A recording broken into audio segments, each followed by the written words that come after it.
Mesdames, Messieurs, bonsoir et merci de nous suivre dans ce 19h. Commençons par l'environnement.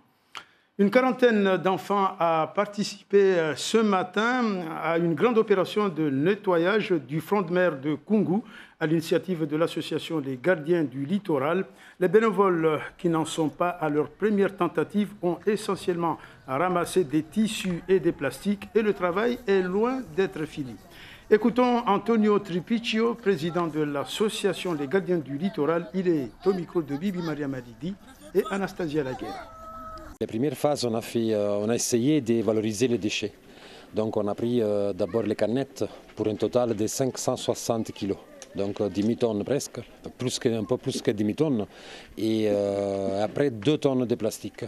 Donc ça c'est les premières deux phases qu'on a la comptabilité de la CIDEVAM qui est partenaire avec nous et qui nous aide beaucoup. Et donc la troisième phase c'est tissu et plastique, que ça dure encore. Donc là on est à la quatrième fois qu'on collecte, on ramasse des tissus. Et il y en a vraiment beaucoup et là on n'a vraiment pas fini encore parce que si on regarde, les tissus sont dans la sable, donc il faut les tirer, il faut écraser autour, sinon ils s'arrachent, etc., etc., etc. Le Tour de Mayotte en kayak, il est organisé pendant les vacances scolaires. Un projet de 20 élèves de la cité du Nord à Mtsagadoua avec leurs professeurs et accompagnateurs. Une boucle qu'ils ont entamée samedi dernier. Nous les avons suivis ce dimanche avant leur arrivée à Longoni. Le reportage de Génial Atmani et Assad Razafitser.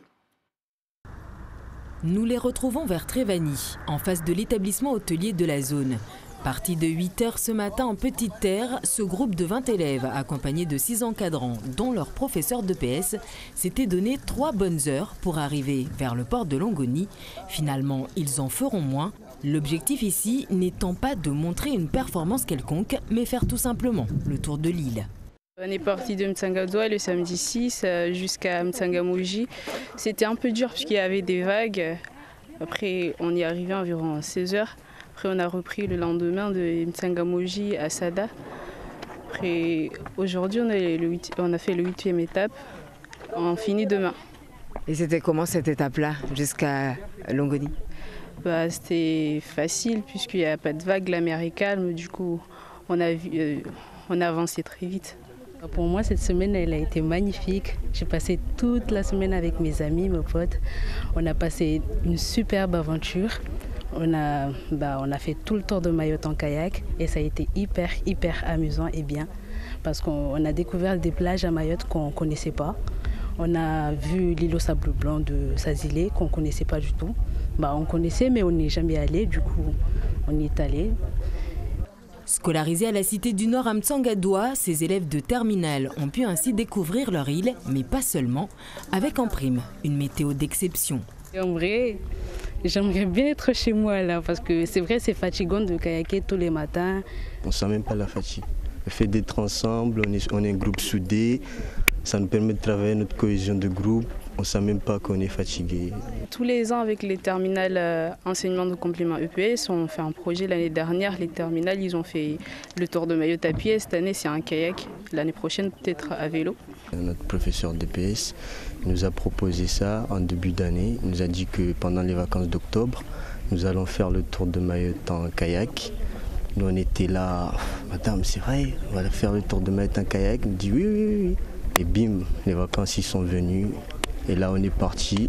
Avec ce tour en kayak, Safinati, Soultani, Rabouanti et les autres ont bénéficié dans le même temps d'un stage de formation initiale pour le BAFA, un brevet d'aptitude qui leur permettra à leur tour un jour d'encadrer d'autres jeunes comme eux.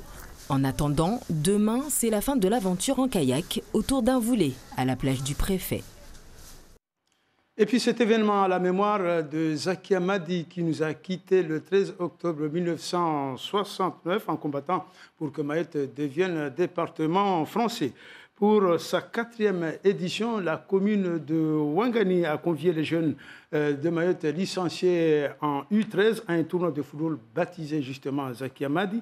À cette occasion, un Maulida Chengue populaire accompagne toujours cette belle journée dans le cadre d'un échange intergénérationnel. Bibi Maria Malidi, Anastasia Laguerre. Des t-shirts spéciaux pour le tournoi dit Zaki Hamadi. Zaki Hamadi, l'une des leaders du mouvement des femmes de Mayotte, est morte un 13 octobre 1969 lors d'un affrontement avec la garde comorienne. Si les jeunes de Ouangani présents à ce tournoi sont intouchables sur cette histoire. Est-ce que tu connais Zaki Hamadi? Oui. Tu peux nous parler un peu de ce que tu connais d'elle?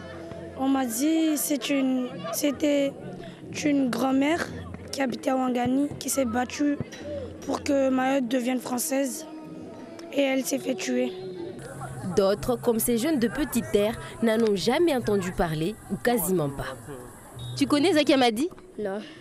On t'a pas parlé d'elle, de son histoire, rien du tout? Non. Je venais jouer pour le plaisir et pour elle aussi. Tu connais Zaki Hamadi? Non, je connais juste le collège. C'est le collège de Dembeni. Qu'est-ce qui t'a amené à Ouangani aujourd'hui? Je suis venu ici jouer au foot et m'amuser. Comme chaque année, ce tournoi est accompagné des Maoulida Chengue. Pour cette 4e édition, Mariama Kondro, belle-fille de Zaki Hamadi, regrette qu'il n'y ait pas foule comme les années précédentes.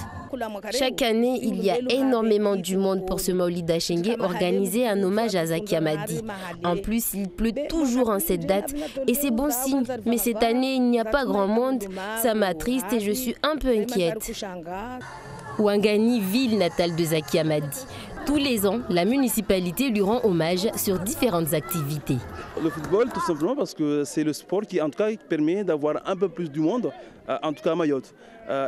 Évidemment, il y a aussi le Maoulida Chengue qui est présent. Il y a des femmes leaders qui sont là, qui accompagnent ce sport. Concernant pourquoi il n'y a que des garçons, malheureusement, nous avons fait appel, en tout cas, aux dames. Mais par contre, à Mayotte, il y a peu d'équipes féminines. Et donc, malheureusement, on n'a pas de femmes dans les équipes. À travers des actions comme celle-ci, Zaki Hamadi pourrait continuer encore longtemps à chatouiller l'esprit des Mahorais. À La Réunion, cette forte mobilisation autour de la sécurité en témoigne cette rencontre de la gendarmerie avec la population, notamment à Saint-Benoît. Exercice de sauvetage et simulation de braquage, le tout avec des moyens bien appropriés, mais avec un public parfois médusé. Voyez ce reportage de nos confrères de Réunion La Première. Une équipe de braqueurs sévit depuis plusieurs jours dans l'est de l'île. Leur identité reste inconnue, mais des informations laissent à penser qu'ils vont braquer le centre commercial de Saint-Benoît. Une équipe du GIGN a mis en place un piège pour les intercepter. C'est l'une des simulations auxquelles ont pu assister les bénédictins cet après-midi et ils étaient conquis.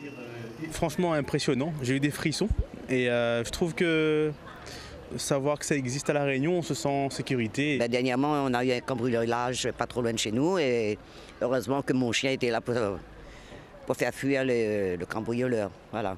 Et là, aujourd'hui, vous avez vu que les gendarmes peuvent le faire? Eh oui, les gendarmes peuvent le faire. Un exercice aujourd'hui, une réalité au quotidien pour ces gendarmes qui doivent conserver l'anonymat pour des raisons de prudence.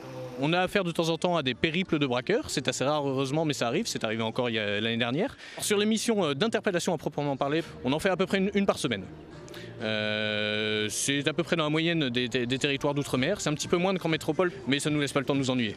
Les rencontres de la sécurité qui ont pour but de faciliter les rapports entre citoyens et forces de l'ordre. Le contact à travers les démonstrations, comme on peut voir, c'est aussi pour rassurer la population et pour dire nous veillons, nous sommes là et si jamais vous avez un problème, nous ferons tout notre possible pour vous secourir. Dernière simulation de la journée, l'élitreillage d'un blessé par le peloton de gendarmerie de haute montagne qui officie d'ordinaire dans les Hauts de l'île. De quoi émerveiller un peu plus petits et grands. Les gendarmes, eux, repartent pour leur mission quotidienne, protéger la population. Et on termine avec cette belle table de recettes ultramarines avec le trophée 5e du nom des chefs de l'outre-mer. Et croyez-moi, il y avait la quantité, mais surtout la qualité. Le reportage de Ludivine Guiolet-Oulac et Olivier Duflo. Des légumes taillés avec précision. Pour cette 5e édition du trophée des chefs ultramarins, les 8 candidats n'ont rien laissé au hasard. Durant 3 heures, ils se sont affrontés derrière les fourneaux autour du thème authenticité et modernité. 3 heures pour se démarquer et faire preuve de créativité. Objectif, présenter une recette traditionnelle de sa région d'outre-mer, revisitée. Moi j'ai fait un canard à la vanille, d'accord, avec la vanille bleue de la Réunion. C'est une des meilleures vanilles au monde puisqu'elle est entièrement comestible. Donc avec des bons produits, j'ai ramené aussi mes épices. Couper, cuire et dresser, chaque candidat s'applique. Le tout sous le regard admiratif d'un jury composé de chefs de renom, tels qu'Alain Lecossec de l'Institut Paul Bocuse. Il y a des bonnes odeurs, je pense que ça se prépare bien et qu'on va faire un bon concours.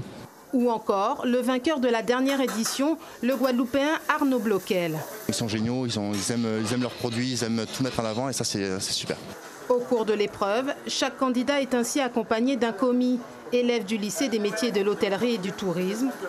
À quelques minutes de la fin, on s'active, le tout dans une ambiance de compétition, mais surtout bon enfant.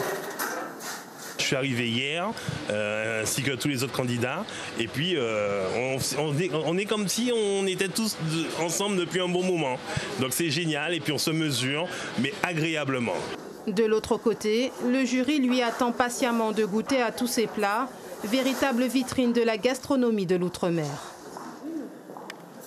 De quoi nous faire saliver et bon appétit. Dans un court instant, je vous retrouve pour la version mahoraise de cette édition. Merci à toute l'équipe qui m'a accompagné ce soir. Passez une agréable soirée et à demain à 13h.